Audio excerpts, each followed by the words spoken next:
వాళ్ళ ముంగిట. ఆ తర్వాత జగన్ బాబు వచ్చాక పెన్షన్ పెంచారు, ఇప్పుడు 3,000 రూపాయలు వస్తుంది. ఆ తర్వాత కూతుళ్లకు వైఎస్ఆర్ ఆసరా చేయూత వలన కూతుర్లు వాళ్ళ జీవనం వాళ్ళు సాగించుకుంటున్నారు. అమ్మఒడి వలన తను ఎంత బాగా చెప్తున్నారు చూడండి అధ్యక్ష, అమ్మఒడి వలన మనవరాళ్ళు ఇంగ్లీష్ చదువుతున్నారు అని. చివరికి ఏమంటున్నానంటే, జగన్ బాబు ఇచ్చిన పెన్షన్తో యాచన మానుకొని గర్వంగా బతుకుతున్నాను.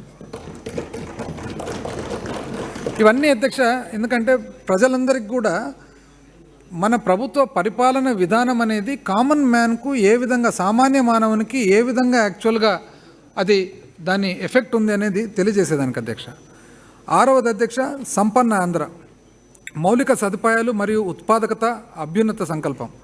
ఆర్థికాభివృద్ధికి మౌలిక సదుపాయాల కల్పన పునాది లాంటిది. పారిశ్రామికీకరణ వేగవంతం చేయడానికి మరియు పోటీతత్వాన్ని పెంపొందించడానికి మా ప్రభుత్వం అనేక మార్గనిర్దేశక కార్యక్రమాలను చేపట్టింది. ఈ కార్యక్రమాల అమల్లో భాగంగా ఆంధ్రప్రదేశ్ పారిశ్రామిక విధానం 2023-27ను మా ప్రభుత్వం తీసుకువచ్చింది. ఈ విధానం విభిన్న రంగాల్లో శక్తివంతమైన పారిశ్రామిక పర్యావరణ వ్యవస్థను సృష్టించే లక్ష్యంతో పనిచేస్తుంది. సామాజిక ఆస్తులైన గ్రామీణ సచివాలయాలు, వైఎస్ఆర్ క్లినిక్లతో పాటు ఓడరేవులు, ఫిషింగ్ హార్బర్లు, విమానాశ్రయాలు, పారిశ్రామిక కారిడోర్లు మరియు 17 కొత్త వైద్య కళాశాలల్లో కీలక మౌలిక సదుపాయాలను అభివృద్ధి చేయడానికి మా ప్రభుత్వం వ్యూహాత్మక పెట్టుబడులను పెట్టడం జరుగుతుంది. తద్వారా రాష్ట్ర ప్రజల యొక్క జీవన ప్రమాణాలు మెరుగయ్యాయి.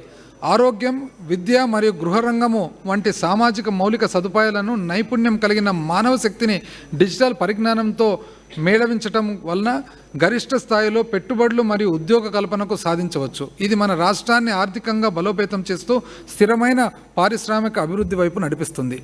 ఓడరేవులు మరియు విమానాశ్రయాలు. అధ్యక్ష, సింగపూర్ జాతిపితగా ప్రసిద్ధిగాంచిన లీ క్వాన్ యూ వారి మాటలు అధ్యక్ష, ఒక దేశం యొక్క గొప్పతనం దాని పరిమాణంతో మాత్రమే కాదు, ఆ దేశ ప్రజల సంకల్పము, ఐక్యత, సత్వ, క్రమశిక్షణ మరియు పటిష్టమైన నాయకత్వం ఆ దేశాన్ని చరిత్రలో గౌరవనీయమైన స్థానంలో నిలుపుతుంది. లీ క్వాన్ యూ అధ్యక్ష, ఫౌండర్ ఆఫ్ సింగపూర్. ఒక చిన్న బ్రిటిష్ కాలనీ నుంచి ఈరోజు సింగపూర్ ఈరోజు ప్రపంచ దేశాల్లో ఒక గొప్ప ఫైనాన్షియల్ సెంటర్ అయిందంటే దాని ఫౌండర్ లీ క్వాన్ యూ అధ్యక్ష. తను ఎన్నో గొప్ప సాధనల్లో చాలా ముఖ్యమైన ఆయనకి క్రెడిట్ ఇచ్చేది అధ్యక్ష, most massive public housing program అధ్యక్ష. ఇంతవరకు ప్రపంచ చరిత్రలో అతి గొప్ప పబ్లిక్ హౌసింగ్ ప్రోగ్రామ్ టేకప్ చేసినది సింగపూర్లో అధ్యక్ష. ఆయనకు ఆ క్రెడిట్ ఉంది. మరి ఈరోజు మా ప్రభుత్వం కూడా అధ్యక్ష 30 లక్షల మంది, 30 కనీ విని ఎరగని రీతిలో అధ్యక్ష మా ప్రభుత్వం 20,000 కోట్ల రూపాయల వ్యయంతో 4 పర్యావరణహిత ఓడరేవులను రామాయపట్నం, మచిలీపట్నం, మూలపేట, కాకినాడలో నిర్మించడం జరిగింది. వీటి ద్వారా 2025-26 ఆర్థిక సంవత్సరం నాటికి 110 మిలియన్ టన్స్ పర్ యానం అదనపు సామర్థ్యం సృష్టించడం ద్వారా దాదాపు 75,000 మందికి ఉపాధి అవకాశాలు లభిస్తున్నాయి. మా ప్రభుత్వం 3,800 కోట్ల రూపాయల వ్యయంతో 10 ఫిషింగ్ హార్బర్లను జువల్దిన్న, నిజాంపట్నం, మచిలీపట్నం, ఉప్పాడ, బుడగట్లపాలెం, కొత్తపట్నం, ఓడరేవు, బియ్యపుతిప్ప మరియు మచిలీపట్నంలలో నిర్మిస్తుంది. వీటి ద్వారా 9,000 కోట్ల రూపాయల స్థూల విలువ గల 4,50,000 టన్నుల చేపలు మరియు రొయ్యల వేట ద్వారా 1,00,000 మందికి ఉపాధి అవకాశాలు కల్పించబడ్డాయి. అదనంగా 127 కోట్ల రూపాయల పెట్టుబడితో 6 ఫిష్ ల్యాండింగ్ కేంద్రాలను చింతపల్లి, భీమిలి, రాజయ్యపేట, దొండవాక, ఉప్పలంక మరియు రాయదుర్గులలో అభివృద్ధి చేయడం జరిగింది. అంతర్గత జల రవాణా అభివృద్ధి కోసం ఆంధ్రప్రదేశ్ ఇన్లాండ్ వాటర్వేస్ అథారిటీని 2023 జూన్లో స్థాపించడం జరిగింది. మన రాష్ట్రంలో కృష్ణానదిపై ముఖ్యాల, మద్దిపాడు మధ్య తొలి నదీ ప్రవాహ ప్రాజెక్టు 5 నెలల రికార్డు స్థాయిలో రూపొందించబడింది. మా ప్రభుత్వం భోగాపురం అంతర్జాతీయ విమానాశ్రయం అభివృద్ధి పనులను చేపట్టింది. గన్నవరం, కడప, రాజమండ్రి, తిరుపతి, కర్నూలు మరియు విశాఖపట్నం విమానాశ్రయాల అభివృద్ధి పనులను పునరుద్ధరించింది. ఇప్పటికే కర్నూలులో విమాన సర్వీసులు ప్రారంభించబడ్డాయి. రహదారులు. మా ప్రభుత్వం గత 5 సంవత్సరాల్లో రాష్ట్ర రహదారుల అభివృద్ధికి 2,626 కోట్ల రూపాయలు, ప్రధాన జిల్లా రహదారులకు 1,955 కోట్ల రూపాయలు మరియు లెఫ్ట్ వింగ్ ఎఫెక్టెడ్ ప్రభావిత ప్రాంతాలకు రహదారుల అనుసంధాన పథకం కింద 272 కోట్ల రూపాయలు ఖర్చు చేసింది. ఎన్డీబీ ప్రాజెక్టు మొదటి దశ కింద 3014 కోట్ల రూపాయలతో 1243 కిలోమీటర్ల రోడ్లు అభివృద్ధి చేయబడుతున్నాయి. నీడా మొదటి దిశ కింద 1158 కోట్ల రూపాయల వ్యయంతో 98 రాష్ట్ర రహదారుల పనులు 132 ఎండిఆర్లు పూర్తయ్యాయి. ఏపీఆర్టీసీ ద్వారా 2205 రూపాయల ఖర్చుతో 8286 కిలోమీటర్ల రహదారుల నాణ్యత మెరుగుపడింది. సేతుబంధన్ మరియు ఇతర గ్రాంట్ల కింద 992 కోట్ల రూపాయలతో 19 ఆర్ఓబీలను అభివృద్ధి చేస్తున్నారు. 7182 కోట్ల రూపాయలతో సుమారు 350 కిలోమీటర్ల జాతీయ రహదారులు 2 మరియు 4 వరుసల అభివృద్ధి చేస్తున్నారు. మార్త్ ద్వారా 872 కిలోమీటర్ల పొడవున్న 10 రహదారులను నూతన జాతీయ రహదారులుగా ప్రకటించారు. ఆంధ్రప్రదేశ్ ఫైబర్ గ్రిడ్ ప్రతి గ్రామం అనుసంధానం. నవంబర్ 2023 సంవత్సరంలో భారత్ నెట్ 2వ దశ ప్రాజెక్ట్ అమల్లోనూ మా ప్రభుత్వం విజయవంతంగా పూర్తి చేసింది. 613 మండలాల్లోని 11,254 గ్రామ పంచాయతీలను కలుపుతూ మొత్తం 55,000 కిలోమీటర్ల ఆప్టికల్ ఫైబర్ నెట్వర్క్ ఏర్పాటు చేయబడింది. కేంద్ర ప్రభుత్వం ప్రతి గ్రామ పంచాయతీకి కనీసం 1 గిగాబైట్ పర్ సెకండ్ను కల్పించాలనే లక్ష్యం ఉండగా మా ప్రభుత్వం ప్రతి గ్రామ పంచాయతీకి 30 గిగాబైట్స్ పర్ సెకండ్ను అందిస్తుంది. అన్ని గ్రామ మరియు వార్డు సచివాలయాల్లో, రైతు భరోసా కేంద్రాలు, పాఠశాలలు మరియు ప్రాథమిక ఆరోగ్య కేంద్రాల్లో ఇంటర్నెట్ సేవలు ప్రారంభించబడ్డాయి. నూతన వైద్య సంస్థలు. స్వాతంత్రం వచ్చినప్పటి నుండి రాష్ట్రంలో, ఇది చాలా ముఖ్యమైన అంశం అధ్యక్ష, స్వాతంత్రం వచ్చినప్పటి నుండి రాష్ట్రంలో కేవలం 11 ప్రభుత్వ వైద్య కళాశాలలు మాత్రమే స్థాపించబడగా మా ప్రభుత్వం 17 కొత్త ప్రభుత్వ వైద్య కళాశాలను మంజూరు చేసింది. వీటితో పాటు ఇప్పటి వరకు 10 కొత్త వైద్య కళాశాలలు, 10 బోధన ఆసుపత్రులు, 4 ఇతర ఆసుపత్రులు మరియు 3 నర్సింగ్ కళాశాలలు స్థాపించబడ్డాయి. పలాసలో మూత్రపిండాల వ్యాధితో పరిశోధన కేంద్రాలు, తిరుపతిలో చిన్నపిల్లల గుండె జబ్బుల నివారణ కేంద్రాలు వంటి విభిన్న ప్రత్యేకతను కలిగిన 3 అత్యున్నత ఆసుపత్రులు మరియు 6 క్యాన్సర్ సెంటర్లను స్థాపించబడ్డాయి. గిరిజనుల అధికంగా ఉండే సీతంపేట, పార్వతీపురం, రంపచోడవరం, బుట్టాయిగూడెం మరియు దోర్నాలలో ఆరోగ్య సేవలను పొందడంలో ఉన్న అంతరాన్ని తగ్గించడానికి బహుళ సదుపాయాలు గల ఆసుపత్రులను స్థాపించడానికి ప్రత్యేక శ్రద్ధ చూపడం జరిగింది. నూతన విజ్ఞాన కేంద్రాలు. మా ప్రభుత్వం కురుపాంలో గిరిజన ఇంజనీరింగ్ కళాశాల, విజయనగరంలో సెంట్రల్ గిరిజనుల విశ్వవిద్యాలయం, గురజాడ విజయనగరంలో జవహర్లాల్ నెహ్రూ సాంకేతిక విశ్వవిద్యాలయం, ఒంగోలులో ఆంధ్రకేసర్ విశ్వవిద్యాలయం, వైఎస్ఆర్ కడపలో doctor YSR architecture and fine arts విశ్వవిద్యాలయం, మహిళల కోసం న్యూ మోడల్ డిగ్రీ కళాశాలను కూడా స్థాపించింది. సమాజంలోని అన్ని వర్గాలకు అందుబాటులో ఉండే విధంగా సమగ్రమైన ఉన్నత విద్యను అందించడానికి కర్నూలులో క్లస్టర్ యూనివర్సిటీ స్థాపించడం జరిగింది. అంతేకాకుండా 2వ జాతీయ న్యాయ విశ్వవిద్యాలయాన్ని కర్నూలులో ఏర్పాటు చేయడానికి మా ప్రభుత్వం మంజూరు చేసింది. నీటి వనరులు. కర్నూలు వాళ్ళు అంతే ఒకసారి కర్నూలు వాళ్ళంతా వినండి. 2వ జాతీయ ఎక్కడ లేదు, భారతదేశంలో ఎక్కడ లేదు. అంతేకాకుండా 2వ జాతీయ న్యాయ విశ్వవిద్యాలయాన్ని కర్నూలులో ఏర్పాటు చేయడానికి మా ప్రభుత్వం మంజూరు చేసింది. నీటి వనరులు. ఆంధ్రుల జీవనాడి అయిన పోలవరం జాతీయ ప్రాజెక్టును పూర్తి చేసేందుకు మా ప్రభుత్వం కట్టుబడి ఉంది. నిర్మాణ కార్యకలాపాలను వేగవంతం చేయడంతో పాటు ప్రాజెక్టు యొక్క సవరించిన వ్యయ అంచనాలను కేంద్ర ప్రభుత్వం ఆమోదించడానికి ప్రభుత్వం అన్ని చర్యలు తీసుకుంటుంది. ఈ పనులన్నీ చాలా చురుగ్గా సాగుతున్నాయి. మే 2019లో 42% ఉన్న హెడ్ వర్క్ల పురోగతి ఇప్పుడు 70% ఉంది. గోదావరి నది చరిత్రలో తొలిసారిగా రేడియల్ గేట్లను సక్రమంగా ఏర్పాటు చేసి స్పిల్వే ద్వారా వరద నీటి మళ్లించడం జరిగింది. గౌరవ ముఖ్యమంత్రి గారి చేతుల మీదుగా నవంబర్ 30, 2023న 2వ ఔకు టనల్ ప్రారంభించబడింది. దీని ద్వారా అదనంగా 10,000 క్యూసెక్కుల నీటిని గండికోట రిజర్వాయర్కు తీసుకువెళ్తారు. ఔకు మొదటి టనల్ మరియు 2వ టనల్ పూర్తి చేయడం జరిగింది. అయితే 3వ టనల్ నిర్మాణం పూర్తి కానుంది. 1079 కోట్ల రూపాయల అంచనా వ్యయం నిర్మించబడిందని ఈ టనల్ ద్వారా కడప, చిత్తూరు మరియు నెల్లూరు జిల్లాల్లో 2,06,000 ఎకరాల సాగునీరు, 640 గ్రామాల పరిధిలోని 20 లక్షల మందికి తాగునీరు అందుతుంది. గౌరవ ముఖ్యమంత్రి గారు 77 చెరువుల అనుసంధానం ప్రాజెక్టును సెప్టెంబర్ 19, 2023న ప్రారంభించారు. అప్పటి నుంచి పత్తికొండ, డోను, ఆలూరు మరియు పాణ్యం నియోజకవర్గాల్లో 1.24 టీఎంసీల నీటిని ఎత్తిపోయడం ద్వారా సుమారు 10,000 ఎకరాల సాగునీరు అందించడంతో పాటు ఆ చుట్టుపక్కల గ్రామాల్లో భూగర్భ జలాలు పెరిగి తాగునీటి స్థిరీకరణ జరిగింది. దీని ఫలితంగా స్థానిక కరువు పీడిత ప్రాంతంలో కేవలం వర్షాలపైనే ఆధారపడిన రైతులకు ఎంతో మేలు జరిగింది. అమ్మ పత్తికొండ శాసనసభ్యురాలు శ్రీ మేకపాటి గౌతమ్ రెడ్డి సంగం బ్యారేజ్ మరియు నెల్లూరు బ్యారేజీని గౌరవ ముఖ్యమంత్రి గారు సెప్టెంబర్ 6, 2022న ప్రారంభించారు. వీటి వలన కావలి కాలువ మరియు కనుబూరు కాలువ కింద 2,85,000 ఎకరాలు మరియు పెన్నార్ డెల్టా వ్యవస్థ కింద 99,525 ఎకరాల ఆయకట్టు స్థిరీకరణ జరుగుతుంది. నెల్లూరు జిల్లా ప్రకాశం, నెల్లూరు మరియు కడప జిల్లాలోని 30 కరువు పీడిత మరియు ఫ్లోరైడ్ ప్రభావిత మండలాల్లో 15.25 లక్షల మందికి త్రాగునీటి సౌకర్యాన్ని అందించడానికి 15,25,000 మందికి సాగునీటి సౌకర్యాన్ని అందించడానికి పూల సుబ్బయ్య వెలుగొండ ప్రాజెక్టు అమలు చేయబడుతుంది.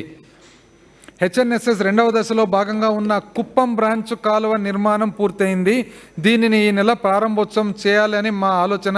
కుప్పం నియోజకవర్గంలోని 110 మైనర్ ఇరిగేషన్ ట్యాంకులకు దీనివలన నీరు లభ్యమవుతుందని పోషించనుంది.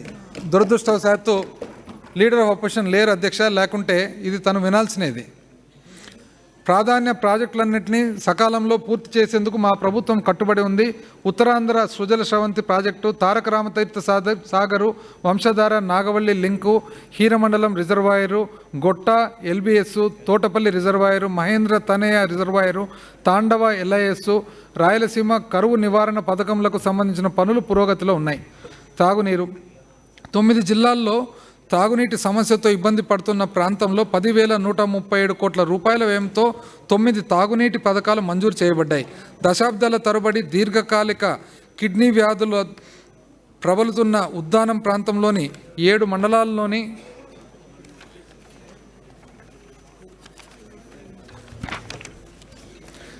807 గ్రామాల సమస్యలను పరిష్కరిస్తూ 1.12 టీఎంసీల శుద్ధి చేసిన సురక్షిత మంచినీటిని సరఫరా చేసేందుకు వైఎస్ఆర్ సుజలధార ప్రాజెక్టును డిసెంబర్ 14, 2023న గౌరవ ముఖ్యమంత్రి గారు ప్రారంభించి అక్కడి ప్రజల చిరకాల ఆకాంక్షను నెరవేర్చారు.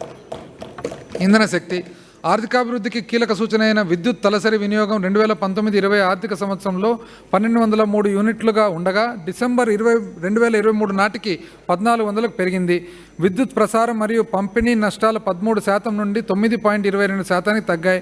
మన రాష్ట్రంలో విద్యుత్ గ్రిడ్ను మరింత సమర్థవంతంగా నిర్వహించేందుకు మా ప్రభుత్వం వినియోగదారులకు ఎలాంటి అదనపు ఖర్చు లేకుండా స్మార్ట్ మీటర్లను ఏర్పాటు చేసేందుకు శ్రీకారం చుట్టింది. యూనిట్కు కేవలం ₹2.49 ఆకర్షణీయమైన రేటుతో సంవత్సరానికి 7,000 మెగావాట్ల విద్యుత్ తయారీ కోసం సోలార్ ఎనర్జీ కార్పొరేషన్ ఆఫ్ ఇండియాతో మన రాష్ట్రం ఒప్పందం కుదుర్చుకుంది. గౌరవ ముఖ్యమంత్రి గారు కృష్ణపట్నంలోని శ్రీ దామోదరం సంజీవయ్య థర్మల్ పవర్ స్టేషన్లోని 800 మెగావాట్ల 2వ దశ యూనిట్ను, అదేవిధంగా ఇబ్రహీంపట్నంలోని నర్ల తాతారావు థర్మల్ పవర్ స్టేషన్లోని 800 మెగావాట్ల 5వ దశ యూనిట్ను రాష్ట్రానికి అంకితం చేసింది. సుస్థిర భవిష్యత్తు కోసం హరిత శక్తి ఉత్పత్తిని ప్రోత్సహించడం కోసం మా ప్రభుత్వం ఆంధ్రప్రదేశ్ పునరుత్పాదక ఇంధన ఎగుమతి విధానం 2020, Andhra Pradesh pumped storage promotion policy 2022 మరియు ఆంధ్రప్రదేశ్ హరిత శక్తి మరియు హరిత అమ్మోనియా ప్రమోషన్ పాలసీ 2023లను ప్రకటించింది.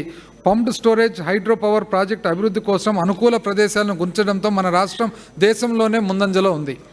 నూతన పరిశ్రమలు 2019 నుండి నేటికి 311 పైగా భారీ మరియు మెగా పరిశ్రమలు స్థాపించబడగా 1,30,000 మందికి పైగా ఇవి ఉపాధిని కల్పిస్తున్నాయి.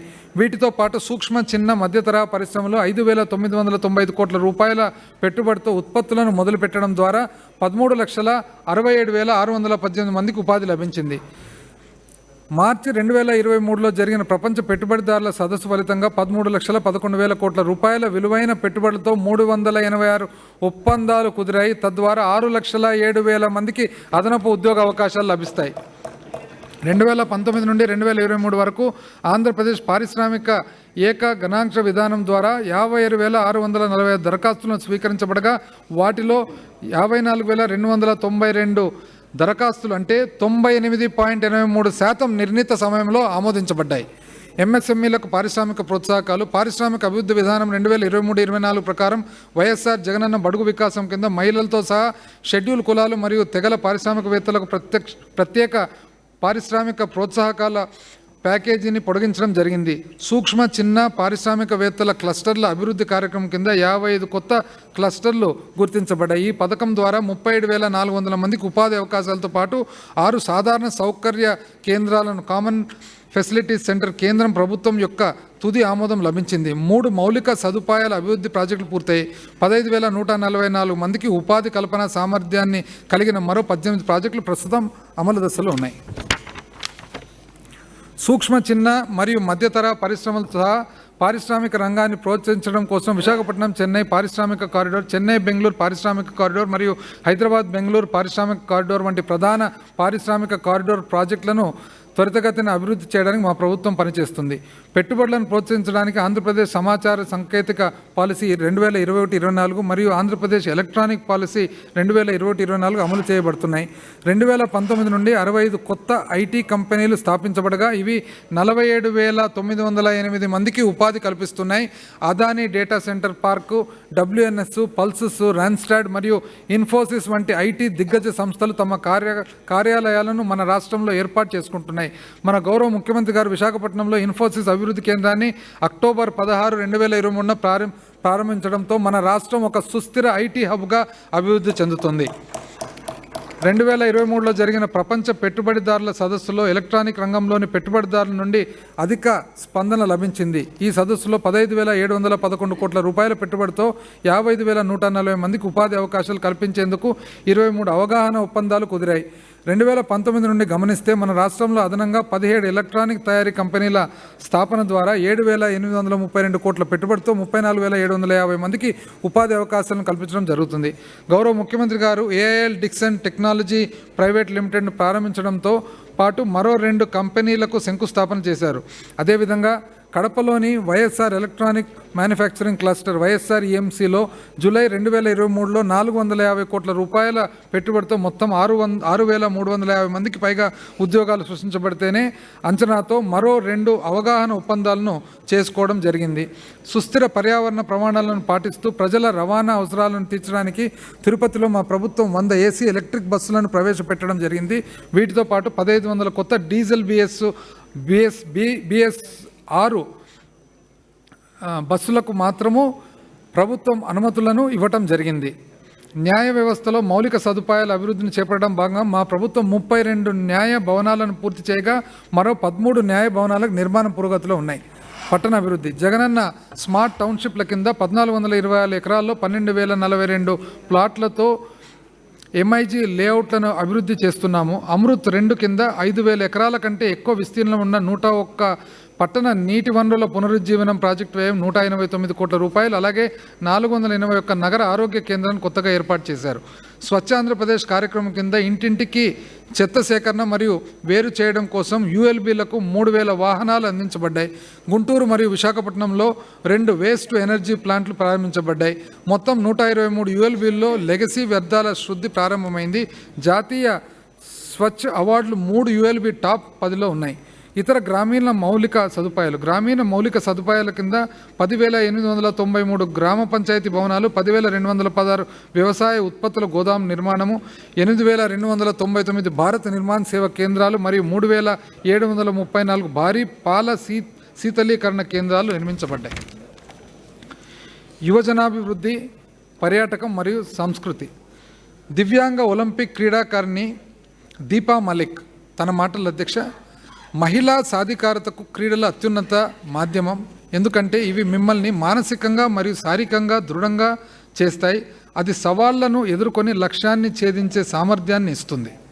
మహిళా సాధికారతకు క్రీడలు అత్యున్నత మాధ్యమం. ఎందుకంటే ఇవి మమ్మల్ని మానసికంగా మరియు శారీరకంగా దృఢంగా చేస్తాయి. అది సవాళ్లను ఎదుర్కొని లక్ష్యాన్ని ఛేదించే సామర్థ్యాన్ని ఇస్తుంది. దీపా మలిక్ గారు అధ్యక్ష, వీళ్ళు కూడా one of the great persons this country has produced అధ్యక్ష. 30 సంవత్సరాల వయసులో తను క్రీడాకారిణిగా తన కెరియర్ మొదలవుతుంది అధ్యక్ష. తను ఒక ఆర్మీ ఆఫీసర్ కూతురు. తన అన్న వచ్చేసి ఈరోజు బ్రిగేడియర్గా పనిచేస్తున్నారు అధ్యక్ష. అయితే ఎంత గట్టితనము, ఎంత ఉన్న పట్టుదల అనేది అధ్యక్ష. 29 ఏళ్ల వయసులో నడుము నుంచి కింద పెరాలసిస్ వస్తుంది అధ్యక్ష. ఎందుకంటే ట్యూమర్ వచ్చింది, దానివల్ల స్పైనల్ ట్యూమర్. 3 సర్జరీలు చేసిన తర్వాత పట్టుదలతో నేను క్రీడల్లో పాల్గొనాలని చెప్పేసి తను సమ్మర్ పారా ఒలింపిక్స్లో షాట్పుట్లో అధ్యక్ష 2016లో సిల్వర్ మెడల్ సాధించి ఆ తర్వాత దుబాయ్ గ్రాండ్ ప్రీలో జావెలిన్లో F53 అండ్ F54 కేటగిరీలో తను బంగారు పథకం సాధించి ఈరోజు ప్రస్తుతం F53 కేటగిరీ జావెలిన్ల అధ్యక్ష ప్రపంచంలోనే నంబర్ 1 స్థానంలో ఉంటూ దాదాపు అధ్యక్ష ఇప్పటి వరకు తనకు 58 జాతీయ 23 అంతర్జాతీయ పథకాలను తను గెలిచి ఈరోజు అర్జున అవార్డు మరియు పద్మశ్రీ కూడా గ్రహీత అధ్యక్ష. యువత అభివృద్ధిలో శారీరక విద్య మరియు క్రీడలు ముఖ్యమైన పాత్ర పోషిస్తాయి. ఈ క్రమంలోనే మన ప్రభుత్వం రాష్ట్ర చరిత్రలో తొలిసారిగా 119 కోట్ల రూపాయల వ్యయంతో 38 లక్షల మంది క్రీడాకారులతో సహా 90 లక్షల మంది ప్రేక్షకులకు భాగస్వామ్యంతో 5 అంచెల్లో ఆడుదాం ఆంధ్ర అనే బృహత్తర కార్యక్రమాన్ని నిర్వహించడం జరిగింది. ఈ మెగా ఈవెంట్లో విజేతలకు 12 కోట్ల 21 లక్షల రూపాయలు విలువైన బహుమతులను అందించడం జరిగింది. జాతీయ స్థాయిలో క్రీడాకారులను ప్రోత్సహించేందుకు వైఎస్ఆర్ క్రీడా ప్రోత్సాహకాల కార్యక్రమాల ద్వారా ప్రోత్సాహకాలు అందిస్తున్నాం. క్రీడా మౌలిక సదుపాయాలను అందించడానికి 41 క్రీడా వికాస కేంద్రాలు ఇప్పటి వరకు స్థాపించబడగా మరొక 65 క్రీడా వికాస కేంద్రాలు పురోగతిలో ఉన్నాయి. పర్యాటక రంగం మన రాష్ట్రం గొప్ప సాంస్కృతిక వారసత్వం, అద్భుతమైన సహజ ప్రకృతి దృశ్యాలు మరియు పురాతన చారిత్రక ప్రదేశాలు, అపారమైన పర్యాటక సామర్థ్యాన్ని కలిగి ఉంది. విశాఖపట్నంలోని ప్రశాంతమైన బీచ్ల నుండి తిరుపతిలోని పవిత్ర దేవాలయం వరకు మరియు తూర్పు కనుమలోని జీవ వైవిధ్య ప్రకృతి దృశ్యాలు ప్రతి పర్యాటకునికి అద్భుత అనుభవాలను అందించే గమ్యస్థానం. ప్రపంచ పెట్టుబడిదారుల సదస్సు 2023లో ఒబరాయ్ గ్రూపు, నోవోటెల్లు, మేఫేర్ హోటల్స్ మరియు రిసార్ట్స్, హయత్ రిసార్ట్స్ వంటి బృహత్తర పెట్టుబడిదారులు ఆకర్షించి 19,345 కోట్ల రూపాయల పెట్టుబడులకు 117 అవగాహన ఒప్పందాలను మా ప్రభుత్వం కుదుర్చుకోవడం జరిగింది. వీటి ద్వారా 51,083 మందికి ఉపాధి అవకాశాలు దొరుకుతాయి. ప్రస్తుతం 3,685 కోట్ల రూపాయల పెట్టుబడితో 17 ప్రాజెక్టులు అమలవుతూ 7,290 మందికి ఉపాధి అవకాశాలు కల్పించాయి. పర్యావరణం మరియు అడవులు 2023-24 ఆర్థిక సంవత్సరంలో వివిధ వర్గాల భాగస్వామ్యంతో కలిసి 5,11 లక్షల మొక్కలను నాటడం ద్వారా జగనన్న పచ్చతోరణం కింద భారీ మొక్కల పెంపకం అనే ప్రచారం చేపట్టడం జరిగింది. అదనంగా నగరవనం పథకం కింద పట్టణ మరియు పట్టణ శివార్లలో పచ్చదనాన్ని పెంపొందించడం మరియు పార్కులను నిర్వహించడం మరియు విస్తరించడం ద్వారా వాతావరణ మార్పులను తట్టుకునే పచ్చని నగరాలను అభివృద్ధి చేయడం జరుగుతుంది. చివరిది అధ్యక్ష, ఇది చాలా ముఖ్యమైనది అధ్యక్ష. ఇది